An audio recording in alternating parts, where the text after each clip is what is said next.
from all around Geelong. I'm here to tell you how football is. Good morning and welcome again to the GDFL Footy Show from Buckley's Entertainment Centre right here in Breakwater Road in Geelong. Fantastic indeed. A great Easter Saturday morning, and as you can see we all look a little bit silly. You'll see how they're looking a bit silly in a minute, but it is Easter and we wish you all a very happy Easter and hope it's a great day for you. Last week, well, second round of footy in the GDFL, and we saw the Werribee Centurions. They were too good for the Anarchy Roos, with Matty Taylor kicking 5 goals for Werribee. Bannockburn and Thompson, a close one out there at Thompson Thunderdome, with a Tommy Tyler getting home by 2 points, and as we predicted last week, definitely a Tigers win there. Belpost Hill defeated Caraya with Turn the Page kicking 5 goals. I thought he might like that, he didn't even laugh at all. Geelong West defeated the Belmont Lions, and Sam Kelly, a great effort for Geelong West, kicking 5 goals. Inverleigh, well, they were too good for East Geelong, as we'll talk to the Inverleigh coach later in the program, with Parrott kicking 5 goals. And the 94.7 match of the day was the North Geelong Magpies over the Winchelsea Blues winners. A great effort by the Magpies unfurling their flag. Blake Miller kicking 4 goals, and PJ DeSanto kicking 4 goals as well. A great effort indeed by the Magpies. Hello, I'm Dick Philpott, and once again I've assembled some of the biggest names and brains in country football. Eradicate, adjudicate, communicate, but definitely not procrastinate. And a regular every Saturday morning. He's come all the way down the highway from Werribee. My little mate, Grubby Cations. How are you, mate? Oh, I'm very well, thanks, but I'm a little bit sad too. What's happened, mate? I hate to say this, but I just think I saw the Premiers last week. Oh, I hope you're going to say what I hope you're going to say. Yeah, Winchelsea will do it easy. You idiot. For the first time in the show. Shut up, Grubby. And we've got a very special guest on the show this morning at a tremendous cost to the GDFL. We've got him from the K-Rock bench. He is the #1 commentator in football in Geelong. Just listen to him on K-Rock anytime you like. When you're not on the pulse, Tommy. Tommy King, good morning, Tom. And a very good morning to you, Dick. Did we get to take the years off now? The girls were good enough to leave them behind, and as a result, we've been forced to put them on. Our wonderful director, Noel Fanning, said leave them on, so they've left them on. I'm taking them off now. Yeah. Good to be here. What an intriguing couple of rounds we've had of GDFL footy. Been able to poke my head into a few quarters, East Geelong and Thompson in round 1, and then a little bit of Belmont Lions and West on the weekend. And gee, the teams that got touched up in round 1, didn't they bounce back? And some of the teams that had good wins in round 1 brought back to earth very quickly. Good to see. We don't want an uneven season, that's for sure. Well, we started a new segment this year, folks, Footy Flashbacks, and this week we've got a ripper for you. Wind the clock back to 1982 when I had hair, Grubby was, well, still small, and Tom King probably had a ponytail. And I can tell you now, it was out at the Belpost Hill, the Ring Road Recreation Reserve. They took on the Eastern Suburbs, not East Geelong, the Eastern Suburbs Footy Club back there, 1982. It's in May, folks. Check out the dust around the ground. We reckon we had a drought recently. Take a look at this. Beautiful kick of the ball. This one's no exception. He brings up to the wing position. Sluggott's outpointed there by his player in Hart. Hart trying to get the handball going. Taken by Sluggott again as he breaks one tackle. Gets the handball going over here further. Out here looking for Bell. Bell dives on top of the ball. He can't get it. In backing up well is Hart again for Belpost Hill. He can't take it. And taken by Bell again. Back to Sluggott. Sluggott, the short kick. Out here looking for Ag. And Ag has taken the mark on the half-forward flank. Gary Ag will go back and have a shot for goal. No more than 30 to 35 yards out. The kick's on its way. It's going to land in the goal square, this kick. Up they go. And what's happened? It's been touched. We brought back into play by Martin. Martin has had a busy day today. His kick's kicked out as a bad kick by Martin. We find Claudello gets the ball across to Dave. He's probably the best man on the ground as he boots the ball back right up into the centre square. Taken by McCready off the ground. And what's he done?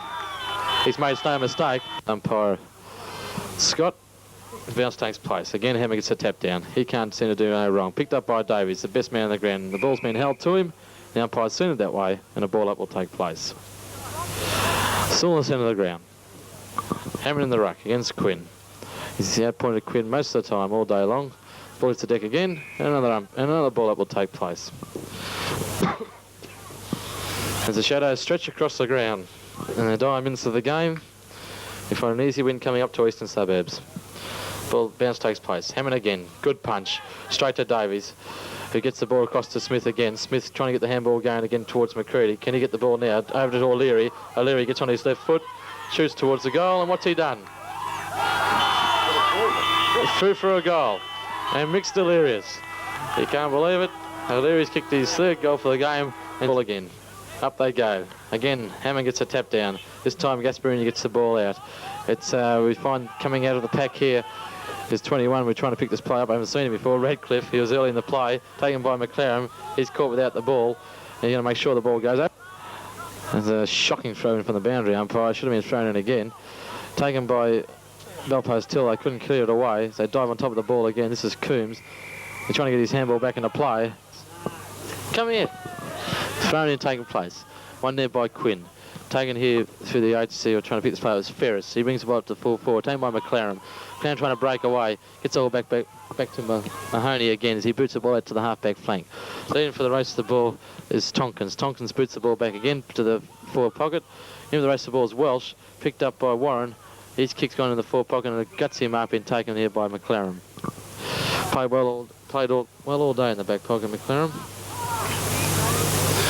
So he brings the ball back out to the half-back flank. Hammond and Quinn should be paid the free kick. Foul on the man, and the umpire's seen it that way, and the free kick will go to Quinn. As the boundary umpire's about to throw it in, confusion reigns. We wait for Mitchell of Belpost Hill to relay ball back to Quinn, and Quinn on the half-forward flank. Can they get a goal from this position? Up they go. But Hammond all by himself lonesome. No one there contests the ball. He takes the easiest marks. Good drop punt, right out to the centre half back position. Smith from behind, couldn't mark the ball. Taken by Ag. He gets his short kick. McAuliffe trying to bring the ball out further, and it's found his man here, and this is Counting. Count the interchange play, getting the ball across to McAuliffe, and it's not going to make it to him, I don't think, as Johnny Grossman's going to be caught with the ball. Picked up here for the agency of Harris. Harris gets his kick, goes straight up in the air.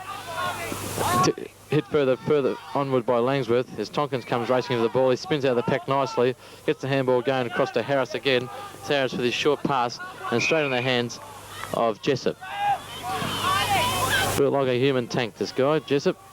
More like a Sherman tank as Jessup kicks the ball right back towards McAuliffe. McAuliffe couldn't take the mark, and it's in the back, and a free kick's going to go to McAuliffe here as the Harris got in the back of McAuliffe, and the free kick will be taken. McAuliffe kicks the ball up to the half-forward flank.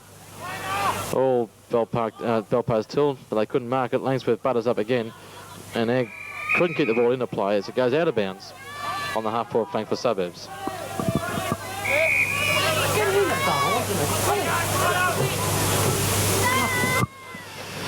Knocked out further by Sluggett. The ball comes to Smith, who seems to have a field day at the moment. And the ball's on the half-forward flank as the ball hits the turf again. And as the ball hits the turf, I've just got Terry Kelly just come into the van. And Terry, I think it's been a very impressive performance by us the Suburbs today. We are the Raiders from all around Geelong. I'm here to tell you how football is strong.